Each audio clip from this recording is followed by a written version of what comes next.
Cari telespettatori, forse vedete sicuramente qualcosa di strano nel vostro monitor, nel vostro televisore a casa. Questa è Target al tempo del coronavirus.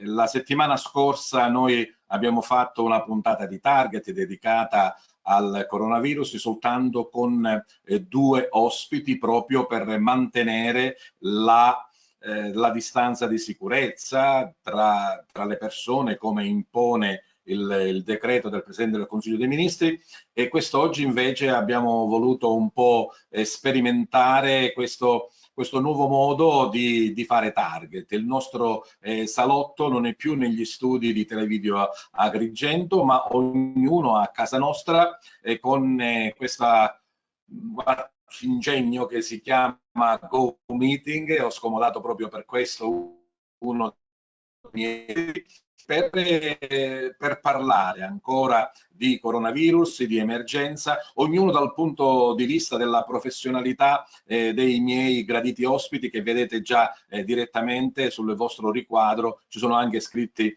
i nomi per chi non li conoscesse, ma comunque ve li voglio presentare direttamente, ricordandovi che voi ci guardate sempre su Televideo Agrigento, l'LCN 92 del digitale terrestre in tutta la Sicilia e parte della Calabria meridionale, e poi naturalmente anche nella finestra dello streaming dedicato sul sito www.televideoagrigento.tv, mercoledì in prima serata alle ore 21 e poi naturalmente negli orari che la nostra programmazione vi propone nel corso della settimana. Grazie della vostra presenza, so che siete in tanti, in molti ci hanno anche chiesto di continuare a dare una informazione in questo campo per quanto riguarda proprio il momento, ovvero il coronavirus. Allora passo a presentarvi i miei gentili ospiti. Come dicevo, lo ha già annunciato, Joseph Zambito, lui è il presidente di un'associazione che si chiama ANFOP, magari poi sarà lui stesso a spiegarci questo acronimo in che cosa consiste. Comunque si parla di formazione, si parla di università telematica, mai come in questo momento è attuale. Poi continuiamo con Giovanni Migliore. Lui è un sindacalista e il coordinatore regionale della CISL Scuola nel settore privato.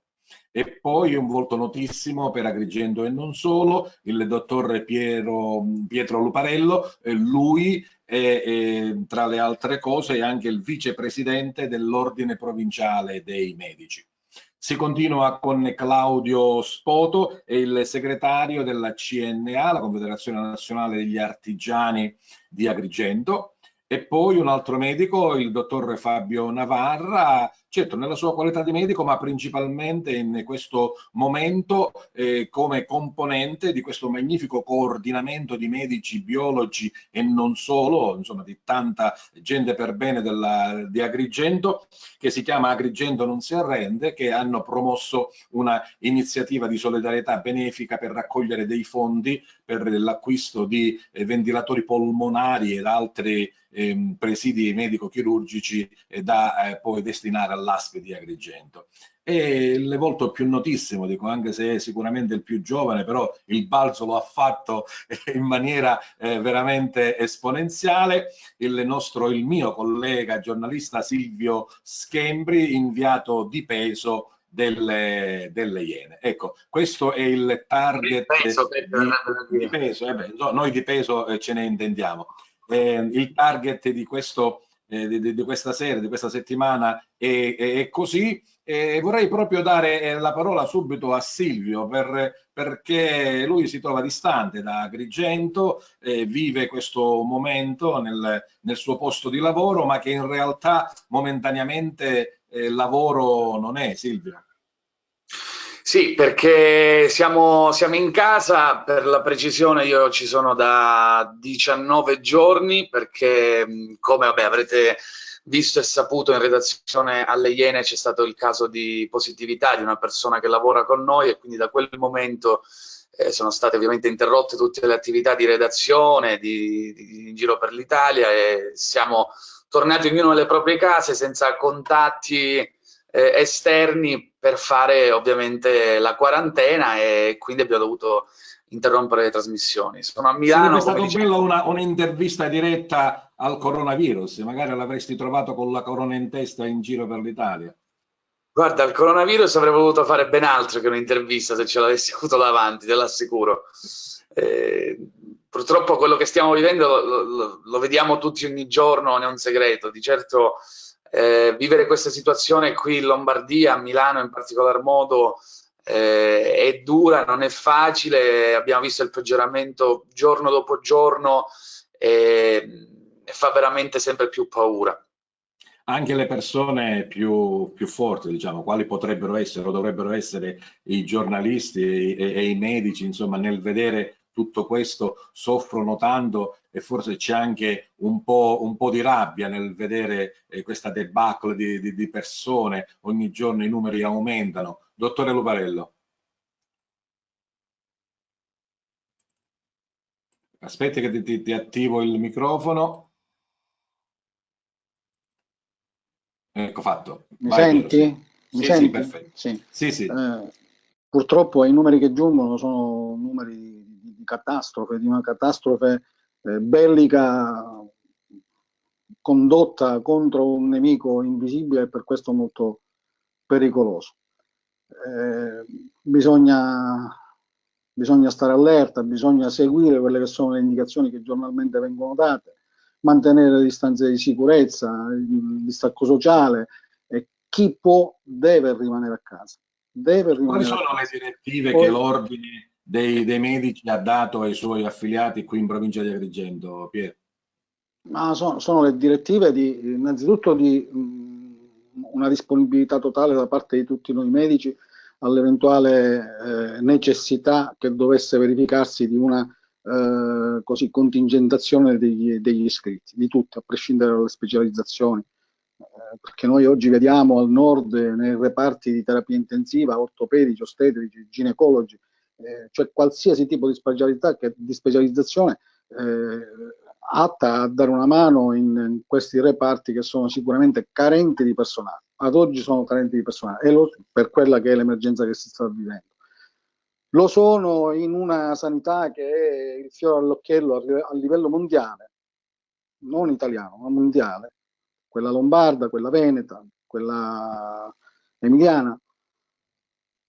E lo sono pochi là, immaginiamoci da noi, dove la nostra sanità non lo stiamo scoprendo ora, i posti di rianimazione che ci sono ad Agrigento, una provincia di 450.000, quasi 500.000 abitanti, sono, o meglio erano,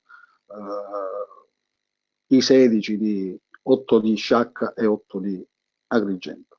Sicuramente nel momento in cui stiamo insufficiente. registrando siamo arrivati a 45 contagiati positivi di coronavirus, ma è un numero che evolve anche qua in provincia di Agrigento. Sì, Giovanni, io mi permetto di dirti che 45 contagiati sono quelli a cui è stato fatto il test. Il test, certo, gli altri... Questi contagiati, questo numero lo devi, a mio avviso, moltiplicare per 10, almeno per 10. Certo. Questo ti dà l'idea ad oggi quali sono i contagiati. Sono quelli che in realtà... ci sono gli asintomatici, c'è gente che non sa nemmeno di averlo e gira per le case, per le strade, per gli uffici, per gli ospedali. Ma guarda, il non fare il tampone al personale medico impegnato in questa battaglia è una follia. È una follia. Almeno il personale medico deve farlo perché è uno dei vettori del virus. Bene, parleremo e approfondiremo ancora questo tuo intervento, conosciamo anche gli altri nostri ospiti, dicevamo per quanto riguarda la mobilitazione dei cittadini per aiutare proprio quei medici, quegli operatori sanitari che sono in prima linea. Fabio Novarra, lui ed altri hanno dato via a questa iniziativa che già insomma ha dato un buon successo. La settimana scorsa avete annunciato già l'acquisto di 2 respiratori polmonari, proprio ieri una delle associazioni ha donato altri soldi, cittadini anonimi che partecipano a questo vostro nobile gesto. Dottore Navarro. Sì, intanto vi ringrazio per l'invito e vi mando i saluti di Leonardo Russo, che è stato l'ideatore di questo gruppo, che oggi non è presente qui al posto mio perché era impegnato al lavoro. Ha delegato me, ha dato questo compito di poter parlare di questa iniziativa che è partita proprio da Leo, insieme a un gruppo di amici. Il gruppo è nato meno di una settimana fa, giusto spinto da questo mix di emozioni che ci sono in questo periodo, paure, e comunque soprattutto la voglia di poter fare qualcosa di utile. Dopo un paio di giorni già siamo riusciti a raccogliere tanti amici, colleghi, operatori sanitari, non altre figure, farmacisti, biologi, e subito abbiamo avuto la disponibilità da parte della Misericordia di Favara, che ci tengo a ringraziare, e ci ha dato la disponibilità di poter attivare subito un conto corrente per poter fare delle donazioni, e sono arrivate in maniera esagerata, più di quello che ci Possiamo dare aspettavamo. un numero, naturalmente, che come dicevo prima è in evoluzione, perché ci sono anche singoli cittadini che fanno il proprio versamento. Quando siamo arrivati adesso, Fabio? Noi abbiamo già un gruppo Facebook dove pubblichiamo giornalmente il rendiconto e le spese che si eseguono. Come hai detto tu, abbiamo comprato già 2 ventilatori nell'arco di 2 giorni, grazie a queste donazioni. Ad oggi considera che siamo ad un saldo di oltre 40.000 euro. Abbiamo già acquistato questi 2 ventilatori consegnati, e ci stiamo adoperando a dare nel più breve tempo possibile, perché questa è la difficoltà che c'è per ora, alcuni dispositivi, e sul suggerimento della rianimazione, di Agrigento, del pronto soccorso, dei medici che sono lì, ci stiamo dedicando anche all'acquisto in questo momento. Ci sono tanti colleghi che si stanno attivando per comprare anche un ecografo, che potrebbe essere utile nelle diagnosi precoci delle polmoniti. Insomma, tutto quello che si può fare in aiuto. Proseguiremo ancora a trattare questo argomento, e conosciamo, anche se insomma siete un po' tutti conosciuti nel vostro campo, anche Joseph Zambito, e prima di tutto lo ringrazio, perché lui, diciamo che è il mio gancio tecnico nell'organizzare questo go-to meeting, che ci permette di essere ognuno a casa nostra, però presenti contemporaneamente anche all'interno delle vostre case con TVA. Joseph, grazie.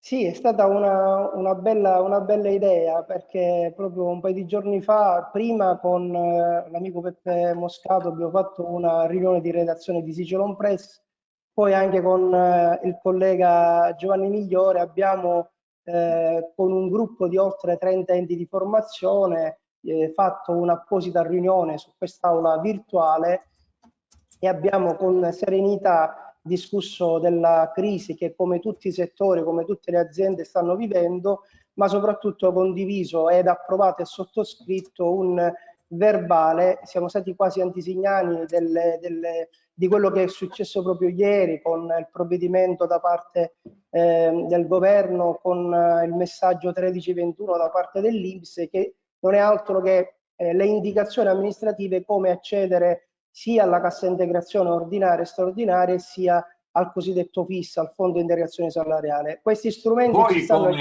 come scuole, diciamo, come università telematica, ecco, chiamiamola così, eravate preparati, no? Nel fare le lezioni a distanza, in questo senso, insomma, della videoconferenza, chiamiamola così. Noi, per certi versi, per noi non è cambiato nulla, perché sia le attività didattiche, ma anche e soprattutto i rapporti relazionali tra i colleghi delle altre sedi, con i cosiddetti poli di studio, sono sempre avvenuti con le forme delle videoconferenze. È normale che gli uffici e le sedi sono chiusi, abbiamo dovuto azionare quelli che sono i centralini virtuali, e abbiamo anche abituato i nostri studenti non soltanto a studiare telematicamente, ma soprattutto a sostenere gli esami a casa. Una cosa straordinaria che sta accadendo è che finalmente non solo le istituzioni pubbliche, le università pubbliche, i centri d'eccellenza hanno messo in campo quelle che è la teledidattica. Un tempo c'era anche per certi versi un po' di pregiudizio, in questo momento invece vi è una valorizzazione di quello che è un importante strumento innovativo. In questo forse momento adesso si può capire direttamente, insomma, come funziona e la giusta valenza. Proseguiremo a trattare anche questo argomento. Conosciamo adesso Giovanni Migliore, sindacalista della CISL, perché insomma, oltre al discorso della salvaguardia naturalmente della nostra salute, principalmente dal punto di vista sia dei lavoratori ma anche degli utenti della scuola, si è dovuto cambiare vita, si è dovuto stravolgere il nostro essere. Giovanni Migliore.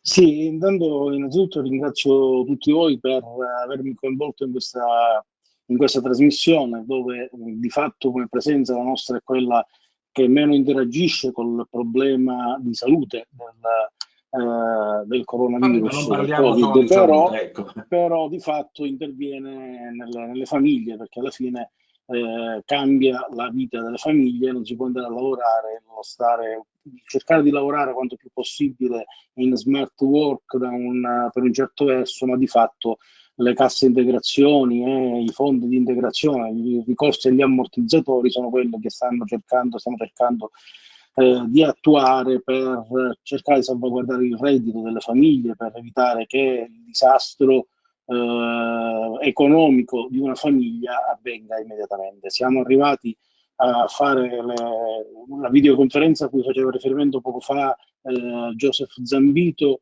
con parecchi enti insieme, una trentina di enti loro associati. Abbiamo fatto una videoconferenza per cercare di arrivare ad accordi velocissimi, per mettere a disposizione gli strumenti, perché purtroppo dobbiamo rincorrere anche le risorse.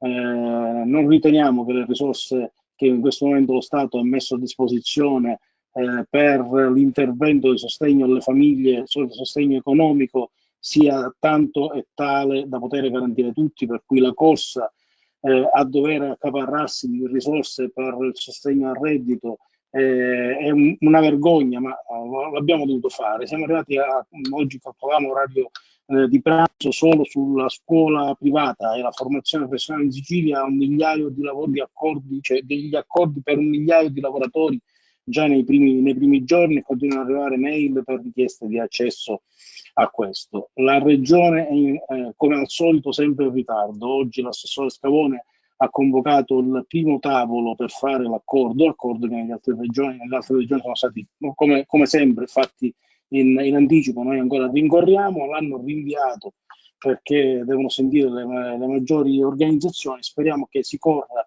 al riparo, perché senza reddito poi il rischio è quello di ritorno, e poi avremo il problema del futuro, del rientro mi auguro nel più breve tempo possibile. Poi sono gli scienziati e i medici che ci diranno quali saranno i tempi, ma sicuramente non sono brevissimi. Speriamo che saranno brevi.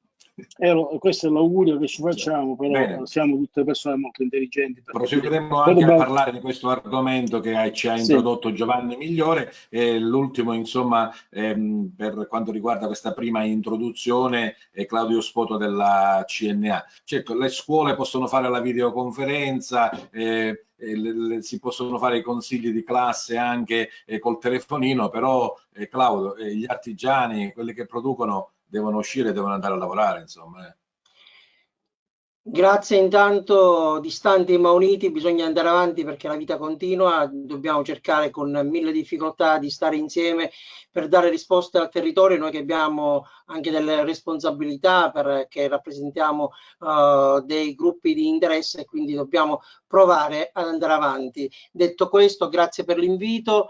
Ovviamente emergenza sanitaria uguale purtroppo, ahimè, emergenza economica. C'è una situazione davvero drammatica nel tessuto produttivo, socio-economico del territorio. Già in una situazione di normalità noi siamo in emergenza, in una situazione di grande emergenza vi lascio immaginare davvero quali sono le conseguenze e gli effetti devastanti di questa pandemia. Allora bisogna provare a trovare le soluzioni. Il decreto Cura Italia certamente non risolverà il problema, è un'aspirina, ma non servono cure di interventi più incisivi, più importanti per poter dare risposte al territorio, alle imprese, per poter davvero alleviare gli effetti devastanti di questa avanzata del contagio del coronavirus.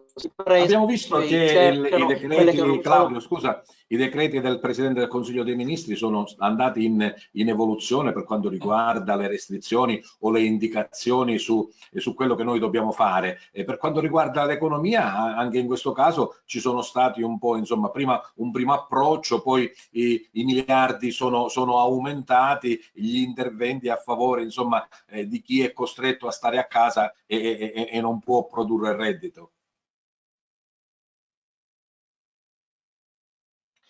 Sì, che è costretto a stare a casa. C'è stata questa ultima restrizione nell'ultimo decreto, consentendo anche su pressione delle organizzazioni datoriali di poter consentire a chi ancora in fase di lavorazione prodotti di poterli smaltire e quindi di poterli portare a destinazione, però questo ovviamente fermerà tra qualche giorno completamente le attività, e le imprese hanno bisogno di risposte, hanno bisogno di liquidità, hanno bisogno di credito, hanno bisogno di risposte immediate. Il bonus di 600 euro certamente è mortificante, però insomma è un segnale che deve essere rafforzato, che deve essere replicato nei prossimi mesi, perché le imprese in questo momento si trovano in grande difficoltà. Come diceva poco fa Migliore, oggi c'è stata la prima riunione, il primo incontro alla regione per la firma dell'accordo quadro a livello regionale per poter avviare la cassa integrazione in deroga. In questo momento c'è un paradosso, cioè che le imprese per 2 mesi non possono licenziare, però ecco, non possono lavorare, non possono licenziare, ma gli ammortizzatori sociali non partono. Ecco, questo è un cortocircuito che va immediatamente sdoganato, perché altrimenti davvero ci si trova in grande difficoltà. Bene, approfondiremo anche questo argomento. Poco fa dicevamo del grande cuore un po' di tutti, anche gli artisti e i giornalisti, o comunque chi è nel mondo dello spettacolo o molto esposto in televisione, insomma, conosciuto, ha deciso anche di fare il proprio ruolo. Silvio, voi avete fatto un bel video, insomma, vi siete ritrovati uniti ma distanti, come diceva prima Claudio, per anche voi dire a tutti: chi può faccia e doni. Sì, è un po' quello che diciamo hanno già fatto anche le persone di cui parlavi prima dell'altra associazione, che hanno già fatto anche dei ragazzi, dei giovani studenti di medicina agrigentini, che hanno lanciato una petizione, anche quella che ha avuto grande successo. E qualche giorno fa con alcuni amici ci siamo chiesti: ma possiamo fare qualcosa? Possiamo sfruttare diciamo quella popolarità che abbiamo grazie al nostro lavoro per dare una mano alla nostra provincia? La risposta è stata sì, ovviamente dopo aver consultato in questo caso il direttore generale, il dottore Mazzara dell'ASP di Agrigento, e allora ci siamo riuniti alcuni amici, io, Piero Barone del Volo, Gianfranco Iannuzzo, Lello Analfino di Tintoria, Sergio Friscia, Daniele Magro e lo chef Pino Cuttaia di Licata, e insieme abbiamo realizzato, diciamo, questo video, abbiamo aperto questa raccolta fondi mettendoci la faccia per dire signori, noi vogliamo provare a dare una mano, questa è una raccolta fondi, provate a donare. Io non avevo dubbi, perché le persone della mia terra le conosco bene, mi hanno sempre piacevolmente sorpreso, però se qualcuno avesse mai avuto un dubbio, anche questa volta la risposta è stata incredibilmente grande, come il cuore degli agrigentini, di tutti i siciliani, di tutti gli italiani. E quindi a breve proprio... Momento... Sì, prego. No, tra qualche giorno partiranno i primi ordini con i primi acquisti che faremo con quei soldi lì. No, ti volevo coinvolgere anche in un altro argomento attualissimo. Abbiamo visto proprio in questi giorni addirittura il vulcanico sindaco di Messina mettersi davanti ai traghetti per non far scendere e far passare nessuno di questo, insomma, ritorno alla terra natia. Tu potevi farlo, no? Sei stato libero, tra virgolette, dal lavoro, la trasmissione è sospesa, potevi dire me ne vado nella mia Agrigento e vado lì, però hai deciso di restare nel tuo posto. Sì, diciamo che stando a Milano fino a 15 giorni fa avevamo forse un po' di contezza in più di quello che stava succedendo, e quindi era chiaro che spostarsi, soprattutto andare in una zona dove non c'erano in quel momento dei contagi, sarebbe stata una grandissima follia, o come diciamo alle nostre parti una grandissima minchiata, che poi è quella che hanno fatto tutti i ragazzi che sono tornati giù.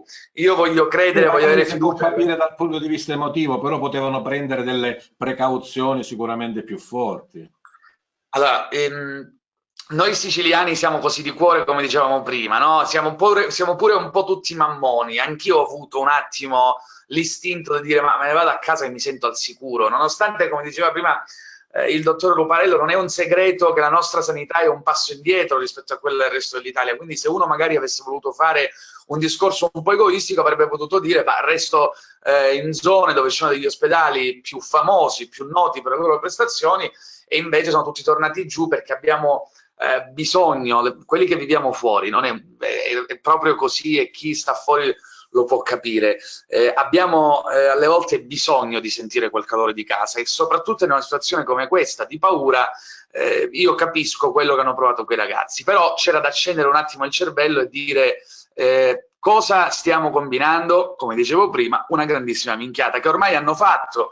Io mi auguro che, essendo arrivati un po' in anticipo rispetto al resto dell'Italia come paura, io mi auguro che in Sicilia si possa bloccare in tempo. Come gli esperti ci dicono, i prossimi giorni saranno decisivi. Speriamo che chi è tornato giù lo abbia fatto quantomeno con la coscienza di autoisolarsi e non mettere a rischio altre persone. Dottor Luparello, sono stati veramente degli untori questi che sono venuti giù da Milano, dalla regione del nord, per venire qua, e magari, essendo asintomatici, hanno salutato la nonna, lo zio o il papà, trasmettendo? È quello che è successo fondamentalmente. Dalle notizie che abbiamo non v'è dubbio che i contagi o i focolai che nascono a partire da gente che è venuta dal nord. Questo è indubbio, e condivido il discorso di Silvio. Io ho 2 figlie che vivono a Milano e sono rimaste responsabilmente a Milano. Avrebbero sicuramente voluto tornare a casa, stare a casa, fra l'altro per ora sono ferme con il lavoro, quindi avrebbero voluto, però responsabilmente, ritenendo di essere sicuramente vettori, perché provenienti da una zona rossa, sono rimasti a Milano. Faccio anch'io un plauso a quelle che sono le manifestazioni di altruismo che si muovono nella nostra provincia per cercare di dar manforte e di aiutare chi preposto ad avere gli strumenti necessari per poter così assistere a pieno le persone che domani avranno bisogno di un'assistenza medica estremamente specialistica. La mia preoccupazione è che noi non siamo nelle condizioni di poter assistere tutti. E allora l'appello che faccio un po' a tutti è quello di poter usufruire anche noi di quelli che sono stati gli aiuti che sono arrivati al nord, e non soltanto aiuti economici, ma parlo degli aiuti degli ospedali di campo militari, degli imprenditori, che purtroppo in Sicilia sono estremamente poco, che mettono a disposizione economie per poter far fronte a quelle che sono le carenze di posto nelle terapie intensive e nella rianimazione. Signori, noi ad oggi... Posso fare una battuta, Piero? Parlando con, diciamo così, tra noi giornalisti, ma anche con voi operatori, qualcuno ha detto, dice, lo dico in francese, si va a ingagliare sto virus, mi ingaglia subito, a così hai la sicurezza del posto, perché se sono il 10° il 20° c'è il posto, se sono il 100° sicuramente non hanno dove mettermi. Su questo hai perfettamente ragione. anche perché, dico, questa da un punto di vista sociale, familiare, affettivo, è una patologia che è drammatica. Si sta soli in ospedale. Già è brutto starci con la presenza di un familiare caro, ma si sta estremamente, in questa malattia si sta soli, si vive male, si vive da soli e si muore da soli. Questo è quello che sta avvenendo. E purtroppo ti debbo onestamente dire, noi abbiamo tallonato quelle che sono state le azioni dei nostri vertici ASPE, li abbiamo contestate, abbiamo fatto comunicati stampa in cui non condividevamo quello che era il piano organizzativo. Io fino a ieri ho pressato il direttore generale, il dottore Mazzara, e il direttore sanitario a fare un'unità di crisi provinciale, perché la nostra situazione sanitaria è quella che ha bisogno di più forze per poter affrontare un problema che già sappiamo che per quelle che sono la nostra strutturazione sanitaria saremo in grande difficoltà, Noi facciamo gli accordi con il Caltanissetta.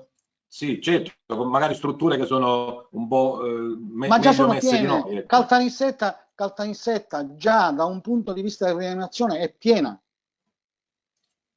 Enna è piena, Enna ha i focolai vicino.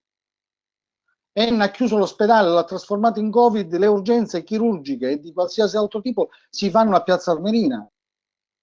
Ecco, era proprio questo e di cui io ancora numericamente non siamo a quelli del nord, sì. delle Però, migliori.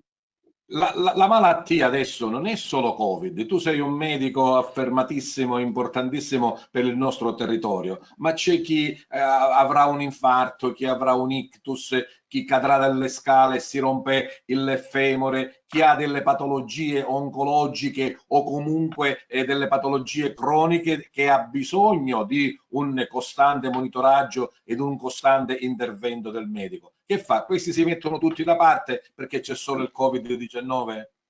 No, Giuseppe, non è questo il discorso. Bisogna individuare le strutture ad oggi che possono essere recettive per i pazienti Covid. Sicuramente lasciare le strutture di riferimento per l'emergenza. La cardiologia di Agrigento non può e non deve chiudere al paziente con l'infarto. La ortopedia non può e non deve chiudere al paziente con le fratture. Però se tu dai reparti chirurgici levi tutta quella che è l'elezione, che può essere fatta in tempi successivi, e mi riferisco a chi ha la calcolosi della colegisti, a chi ha l'ernia inguinale, a chi ha la parocele, tutte quelle patologie che possono essere trattate domani. Ecco. Possono essere trattati domani. Riduci il numero dei posti letto anche ad assemblare reparti nella stessa struttura. Quindi unire l'urologia, unire l'ortopedia, unire la chirurgia generale, unire la chirurgia vascolare, fare soltanto le urgenze e lasciare quelle che sono le possibilità a chi colpito da una patologia che ha necessità di essere immediatamente trattata, di essere trattato al meglio. Questo è il problema. Il problema è accentrare, o meglio, concentrare i pazienti col Covid in strutture, non disperderli. Perché tu disperdi forze, disperdi personale, disperdi strumentario, disperdi tutto. I turni in un reparto di rianimazione dove sono già risicati a farli. Non puoi fare la rianimazione a Ribera, la rianimazione a Licata, la rianimazione a Sciacca, la rianimazione ad Agrigento. Non lo puoi fare. Bene. Puoi lasciare dei reparti di terapia intensiva e rianimazione in ospedale dove al bisogno dell'urgenza del paziente che non è Covid ma che è operato d'urgenza possa essere trasferito, assistito, ma sicuramente non può esistere una rianimazione dove tu metti il paziente operato che ha necessità in post operatorio di assistenza rianimatoria e il paziente Covid accanto. Certo, ma sono convinto, insomma, dai, che il buonsenso, oltre che la grande professionalità ma guarda, noi stiamo affrontando una situazione di cui non conosciamo nulla. Non conosciamo nulla. Noi abbiamo le notizie che vediamo alla televisione, ma poi è una patologia tu non sai per esempio se ci sarà la reinfezione, cioè questo benedetto virus dà una immunità stabile o un'immunità temporanea e ci sarà l'infezione da ritorno. Poi ritorniamo tutti insieme e si crea di nuovo la pandemia. Perfetto, quindi speriamo il che i nostri discorso virologi, sarà, i nostri il discorso è in scienziati evoluzione, possono il discorso è in individuarla evoluzione. presto. Io continuo a dire che non possono essere tenuti fuori da una strategia decisionale operativa i soggetti che ogni giorno sono sul campo e lavorano. Devono essere coinvolti, in prima devono linea, essere coinvolti nelle scelte. Volevi intervenire, Silvio? Cosa chiedevi? Arrivano due respiratori, e ne sono ben felice che si aumentano il numero delle persone che possono essere salvate attaccandolo a una macchina che respiri per loro. Però, Giuseppe, rimangono sempre pochi. Bisogna attivarsi ora. L'epidemia da noi arriverà, il picco arriverà, i malati arriveranno, non c'è dubbio, ma non possiamo essere fermi a 14 più i 7 che hanno individuato 24 posti di rianimazione. Siamo 500.000. Siamo 500.000. Tieni conto che Caltanissetta con la metà della popolazione Caltanissetta ne ha il doppio di posti di rianimazione, più del doppio. Silvio, cosa ed è già piena. No, volevo dire che prima dicevamo, parlavo del fatto che ovviamente non è un segreto che al nord la sanità sia un passo più avanti rispetto al sud, però ci tenevo a fare una precisazione, non perché ci sia il dottor Luparello, ma a prescindere, è un discorso che anche per via del mio lavoro, devo dire, conosco per grandi linee. Noi siamo un passo indietro perché le nostre strutture sono un passo indietro, secondo me, perché si è sempre investito di meno, ma non dimentichiamoci le nostre eccellenze, i nostri grandissimi medici, cioè abbiamo veramente delle persone conosciute anche in tutto il mondo che fanno questo lavoro, che lavorano in Sicilia nelle strutture siciliane. Il problema è sempre là, che abbiamo le strutture che sono un passo indietro. Non è il tempo delle polemiche, però magari questa occasione ci consentirà di in più. Bene, vorrei ritornare a Joseph, diciamo, per descriverci un po', insomma, e vedere come questi ragazzi, come i tuoi studenti, come chi sta affrontando, doveva affrontare una laurea, la sta vivendo al tempo del coronavirus, di distante, senza avere il rapporto con l'insegnante, senza avere il confronto diretto con i propri colleghi di studio. Joseph. Sì, in realtà per fortuna la nuova tecnologia è venuta incontro, a differenza di quello che ahimè sta succedendo nelle strutture ospedaliere e sanitarie, perché sia il dottor Luparello prima con la sua drammatica analisi ma reale e veritiera, sia anche l'input di Silvio, mettono veramente da semplice cittadino, da giovane, mettono veramente in uno stato d'animo veramente preoccupante. Dall'altro lato invece gli studenti, per fortuna, stanno a casa, hanno sempre tenuto le lezioni, seguito le lezioni telematicamente. Da queste ultime settimane hanno iniziato a sostenere esami tramite degli applicativi in cui il docente può tranquillamente controllare e monitorare lo studente, perché viene condiviso lo schermo, quindi lo studente può tranquillamente fare degli esami sia in forma scritta ma soprattutto in forma orale. Ecco, insomma, non scopiazza. Assolutamente no, perché tra l'altro molti atenei, tra cui il nostro, da regolamento hanno imposto le cosiddette registrazioni, per cui è facilmente verificabile anche in un secondo momento quello che accade durante l'esame. Ma vi è di più, molte università, ormai i social, abbiamo avuto molte evidenze pubbliche sui social di tantissimi studenti che hanno completato il loro percorso di studio e hanno, tra virgolette, festeggiato il suo ultimo esame con la laurea telematicamente. Sono degli strumenti che per certi versi abbattono le distanze tra studenti e non. Vi dico di più, queste cose noi le stiamo scoprendo solo oggi, solo ora. I paesi europei, quelli che effettivamente fanno parte dell'Unione Europea con tanti di diritti e di doveri, la Spagna, la Francia, hanno sempre avuto una certa attenzione su quelle che sono le innovazioni e le learning. In Italia invece ci sono stati sempre, come dicevo, all'inizio dei forti pregiudizi. Per carità, non tutte le azioni possono essere fatte. Vado per esempio nel mondo della sanitaria, è normale che la teledidattica non può essere applicata perché ci sono molti laboratori, molte attività che vengono... Bisogna andare sul campo, negli ospedali, insomma. Certo. Assolutamente no. Però il dottor Luparello sa che molti eventi formativi di aggiornamento e soprattutto di confronto tra professionisti è possibile farlo con la teledidattica, per cui alcuni percorsi di studio, alcuni segmenti della formazione e dei percorsi di alta specializzazione sono assolutamente possibili farla. Ma non solo, negli ultimi decreti del governo Conte, persino le istituzioni pubbliche, quindi sia i comuni, sia i parlamenti, sia regionali e qualsiasi forma di istituzione, c'è un apposito articolo, se non ricordo male, il 18 del penultimo decreto del governo, del Presidente del Consiglio, che ha per certi versi quasi imposto le riunioni in forma telematica, sia dei consigli comunali sia dei parlamenti. Poi non so fino a che punto quanti consiglieri comunali, quanti organi degli enti locali abbiano applicato di fatto queste norme.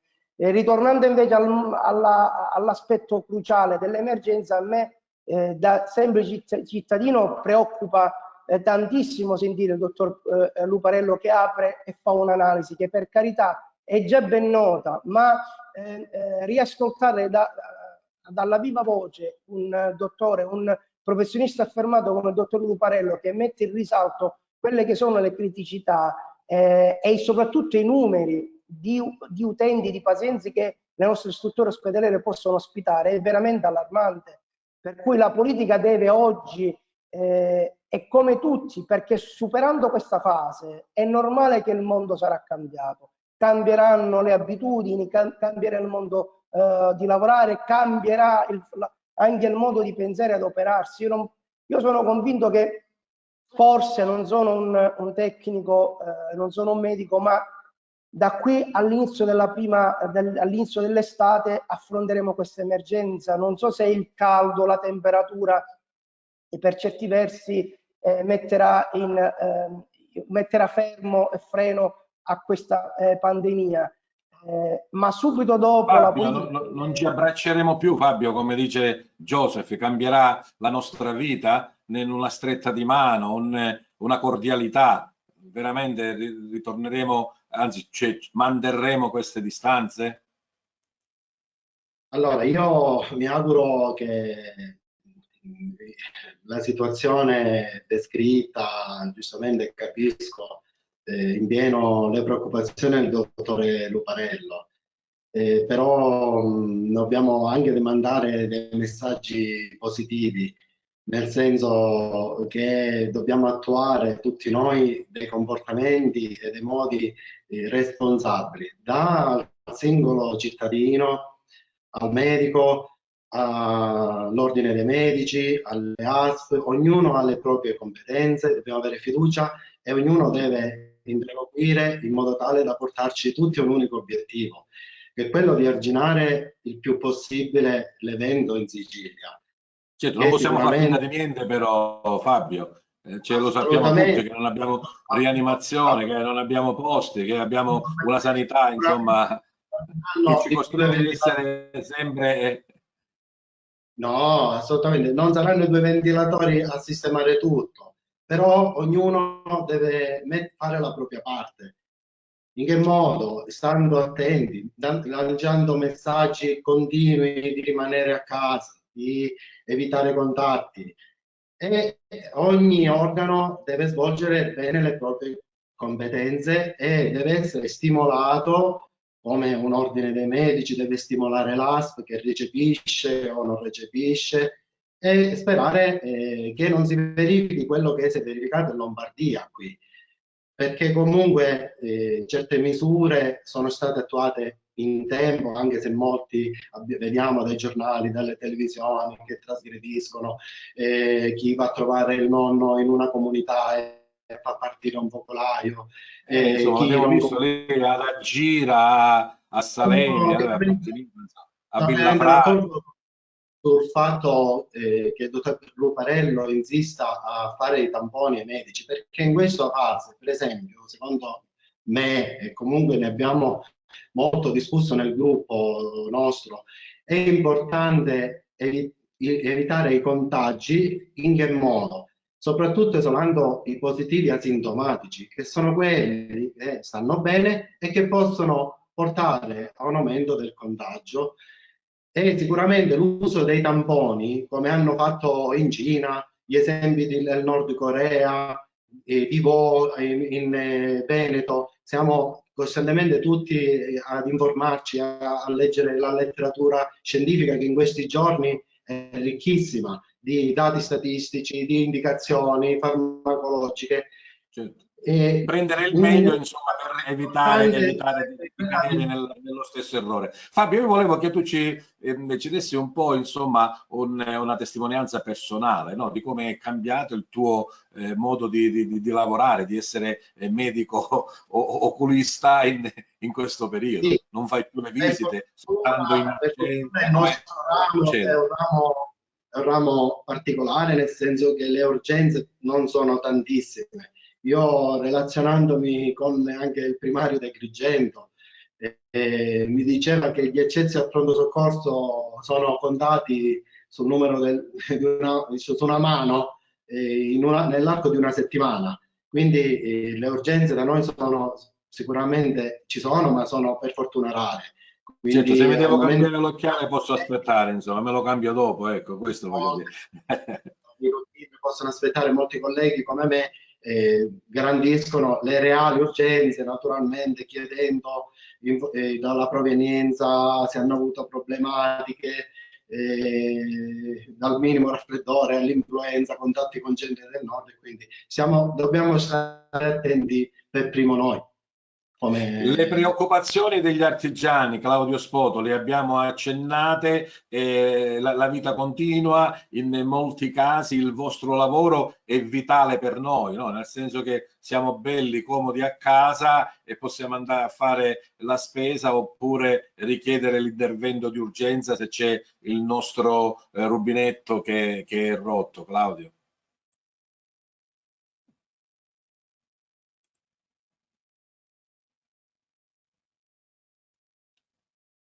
Forse non mi ha sentito, Claudio?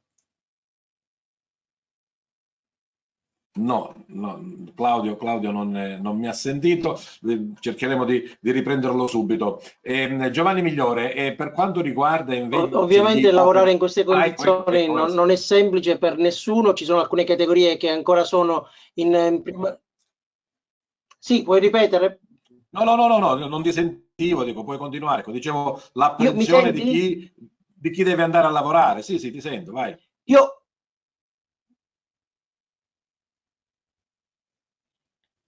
Forse è un ritorno. Dicevo, certamente è un momento difficile lavorare e ancora ci sono alcune categorie che sono in... Mi senti?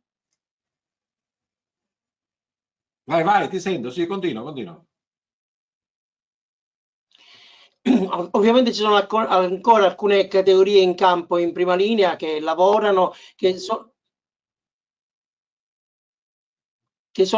in attività, ovviamente tutto è nel segno della prudenza, della sicurezza, nel rispetto di quelle che sono i dispositivi le disposizioni di sicurezza, e quindi queste sono le linee guida che devono ovviamente essere osservate da chi ancora è operativo sul campo in assetto lavorativo.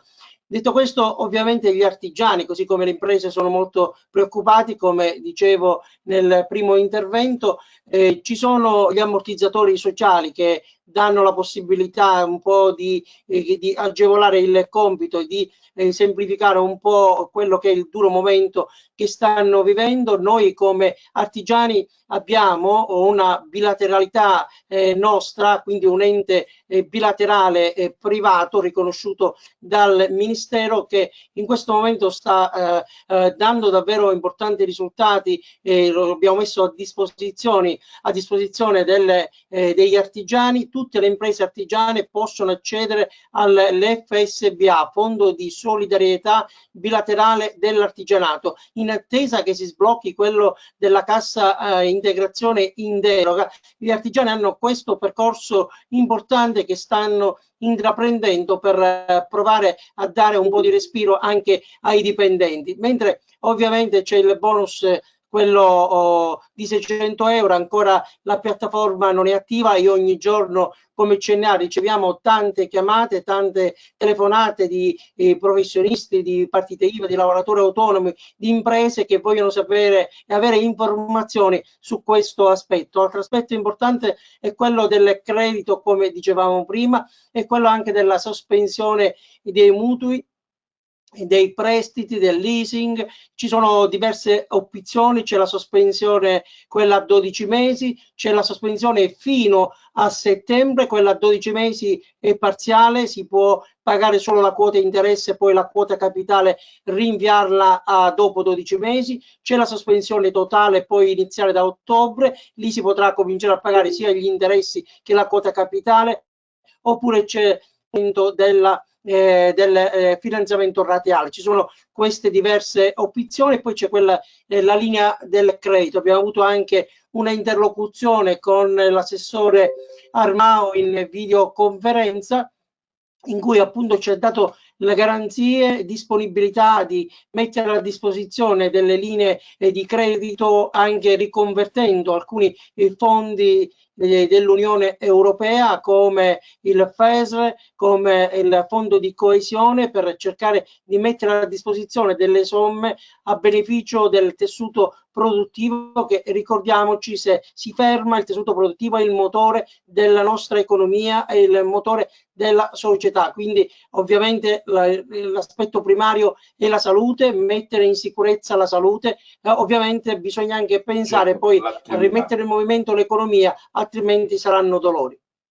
Bene, io vorrei dare, non credevo, già siamo andati secondo il ruolino di marcia con un tempo abbastanza celere e anche discorsivo. So che Silvio deve abbandonare per problemi più che di connessione che in realtà di interesse a stare con noi. Silvio, ti vorrei dare un paio di minuti per fare le tue conclusioni, anche da Iena, perché no? E poi, come tu ben sai, perché sei già stato anche ospite di Target, quella normale, poi il saluto finale è quello del buon proposito, dell'essere positivi, del vedere il bicchiere sempre mezzo pieno, perché altrimenti andiamo veramente tutti a male. Dai, un minuto da Iena e un minuto riflessivo allora. Il microfono, ti devo attivare il microfono, scusa, ecco, riesci a farlo? Certe volte, ecco, vai. Eccomi. Un minuto da Iena e un minuto da riflessivo. Un minuto da Iena e un minuto da riflessivo è un po' troppo, no? Ovviamente, Peppe, la speranza, io stando a Milano, essendo rimasto qua, non ti nascondo che ho una grande paura per il sud, per la nostra città, per la nostra provincia, per la nostra regione. Mi auguro che tutto possa rientrare veramente in tempo. Il bicchiere non possiamo che non vederlo mezzo pieno, e lo spirito che dobbiamo avere in questa battaglia, lo spirito che ognuno di noi deve avere, è quello di pensare a quando tutto questo sarà finito, pensare a quando torneremo per le strade, quando torneremo nei ristoranti a mangiare, quando torneremo a fare i concerti, le feste, e ad abbracciarci, a salutarci. Con questo pensiero fisso in questo grandissimo momento di difficoltà non possiamo che fare squadra, che essere famiglia, ognuno nel proprio ruolo, ognuno nel suo piccolo, ogni piccolo e singolo contributo, gesto in questo momento è importante. Stiamo vivendo un periodo che passerà nei libri di storia, come se fosse una guerra. Quello che dobbiamo fare. Non voglio essere blasfemo, che magari prima si diceva prima di Cristo e dopo Cristo, adesso potremmo dire prima del coronavirus e dopo, o è un po' eccessivo, dai.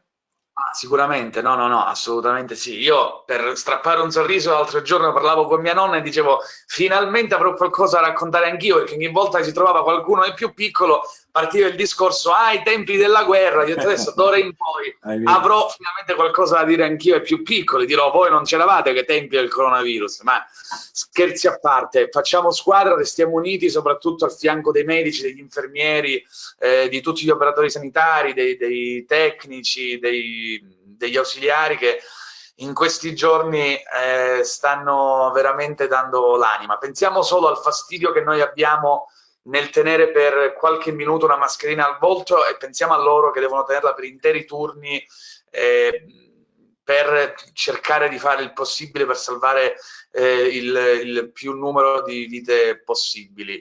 Questo è un lavoro come tanti altri che si fa per vocazione. Io ne sono convinto che un medico nasce medico. E in questo momento non possiamo che essere grati a loro, al loro lavoro, e quindi dobbiamo evitare di rompere le scatole e fare quello che ci dicono. Mi raccomando a tutti. Certo Silvio, tu fin quando puoi resti in linea, appena cade la linea ci siamo già salutati, ecco, quindi il nostro dovere lo abbiamo fatto e vogliamo vederti al più presto pimpante come prima, e naturalmente anche per l'appello che tu e gli altri amici agrigentini avete fatto per essere tutti solidari. Bene, Giovanni Migliore, il settore privato della scuola è un anello un po' più debole rispetto al pubblico, lo sono di più gli studenti o gli operatori di questo settore? Tutti, perché di fatto il grosso del privato in Italia riguarda il nido, riguarda l'infanzia, e sono tutte attività che non possono essere fatte a distanza necessariamente, per cui sul privato gran parte si chiude e non si dà servizio, per cui anche le famiglie poi ne hanno un ritorno. I ragazzi devono rimanere necessariamente a casa, come dobbiamo rimanerlo tutti, e il servizio non viene erogato, per cui perdiamo occupazione.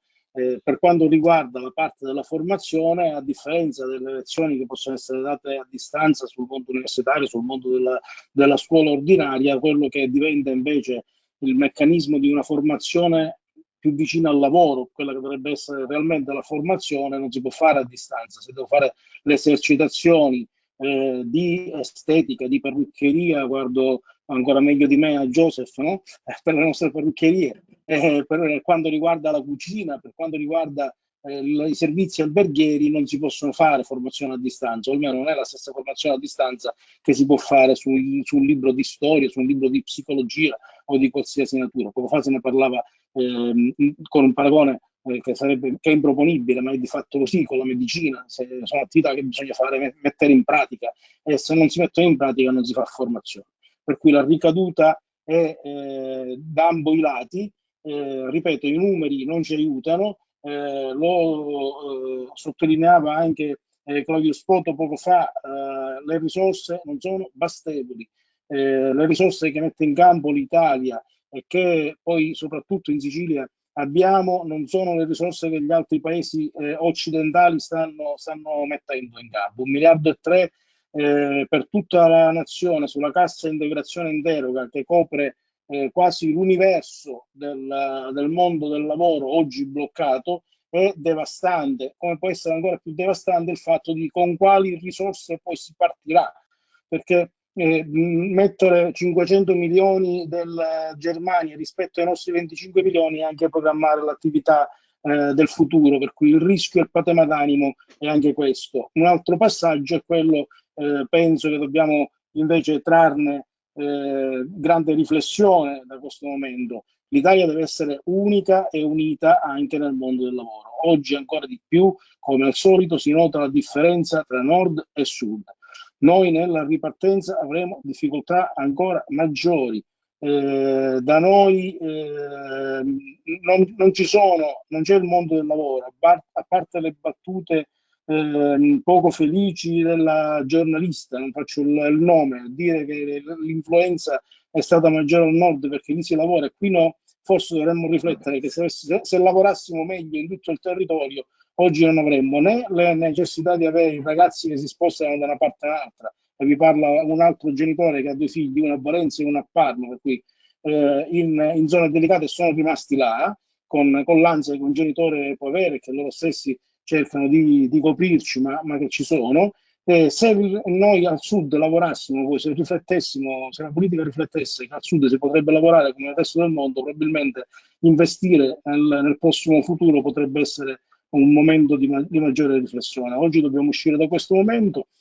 Le procedure che stiamo ponendo e mettendo in campo non sono ancora bastevoli. La preoccupazione mia è che nei prossimi giorni aumenteranno le richieste di accesso agli ammortizzatori. Lo Stato dovrà rendersi conto che le risorse necessiteranno, ci vogliono, e che i tempi non possono essere persi. Si parlava di procedure lunghissime perché la nostra regione siciliana poi mette in campo tutti gli strumenti peggiori per velocizzare, che vanno in contrasto alla velocizzazione del pagamento degli ammortizzatori. L'ammortizzatore serve per fare la spesa immediata, per sostenere il minimo che deve essere pagato anche per la rata del mutuo della casa, per chi se l'è potuta permettere.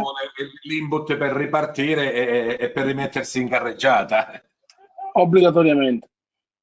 Bene, bene. Siamo arrivati praticamente alla fine del nostro incontro, lo dico anche ai nostri telespettatori che hanno visto una puntata di Target sui generis, non era mai successo in questi 10 anni e forse più di trasmissione. La stiamo facendo in videoconferenza con il Togo Meeting, ognuno dalla propria casa, dalla propria abitazione, per dare il nostro contributo. Abbiamo già visto e salutato Silvio Schembri, il nostro amico molto noto della televisione, delle Iene in particolare. Adesso ci avviamo, 30 secondi ognuno, a fare un saluto che non è il saluto normale che si dice sempre, no? Grazie dell'invito, arrivederci. No, dovete essere un po' più incisivi, non lo so, magari qualcuno lo vorrà fare con una citazione, con una frase, con un richiamo, insomma con un qualsiasi cosa che caratterizzi al meglio questo nostro incontro e che insomma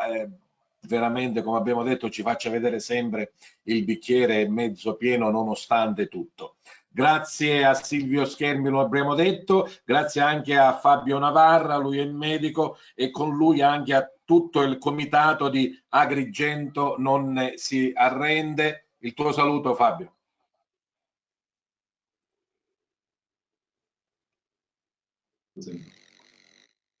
Il tuo saluto, dico, abbiamo chiuso il... Sì, non attendevo. No, sì. Un saluto. Però qualcosa ce lo devi dire come saluto, ecco. Sicuramente, il messaggio principale è sempre la prevenzione. Stiamo a casa, non muoviamoci, usciamo l'indispensabile e meno dell'indispensabile se riusciamo. Così facendo evitiamo il peggio e riusciamo a evitare tutti i contagi. Grazie a Claudio Spoto, segretario CNA Agrigento. Grazie a voi, sperando di poter uscire da questo momento più forti, più uniti e soprattutto riscoprendo i veri valori della vita. Grazie. Grazie a Giovanni Migliore, coordinatore regionale della CISL Scuola per il settore privato. Sì, grazie a voi, che la distanza ci unisca ancora di più e che unisca nel mondo del lavoro, nel mondo della scuola, della formazione, tutti quanti. Grazie doppio a Joseph Zampito, il presidente di ANFOP, e naturalmente il mio tecnico di fiducia che mi ha permesso di fare il go-to-meeting di questa sera. E il microfono, Gio, il microfono. Ecco. L'invito è soprattutto fatto anche con forza e con insistenza, per certi versi. Dovete rimanere a casa. Amastare Indra, detto in siciliano, dobbiamo rimanere a casa. Utilizzate anche questi strumenti. Esistono tantissimi strumenti potete incontrare i nonni, gli zii, potete incontrare chiunque, i colleghi, con strumenti che sono assolutamente gratuiti. Metteteli anche alla prova con una semplice registrazione. Se avete bisogno di assistenza, saremo anche disponibili ad aiutarvi, però bisogna rimanere a casa. Tra l'altro in diversi comuni esistono tanti commercianti che offrono il servizio a domicilio, sia per la spesa, sia per generi di prima necessità, sia per medicine, per cui dobbiamo assolutamente rimanere a casa. Grazie al dottor Piero Luparello, vicepresidente dell'Ordine dei Medici di Agrigento. Grazie a voi per l'invito, per questa chiacchierata. Io volevo chiudere con un messaggio di così di invito alla popolazione, ai nostri concittadini, di seguire quelle che sono le indicazioni. Non uscire, restare a casa e principalmente curare benissimo l'igiene delle mani. E questo di qua questa è l'unica arma che abbiamo a disposizione per oggi fermare e domani vincere questa guerra contro questo nemico invisibile. Non esiste ad oggi altro. Tutti gli altri sono farmaci sperimentali, antiretrovirali, antinfiammatori sì, antinfiammatori no. Bisogna non arrivare al contagio. Bene, grazie a tutti voi della presenza e della partecipazione, anche se virtuale, e grazie naturalmente al nostro gentile pubblico che anche in questa maniera inusuale ha seguito Target su Televideo Agrigento. Buona vita a tutti e riusciremo sicuramente a ritornare migliori e a battere il coronavirus. Grazie, ciao a tutti.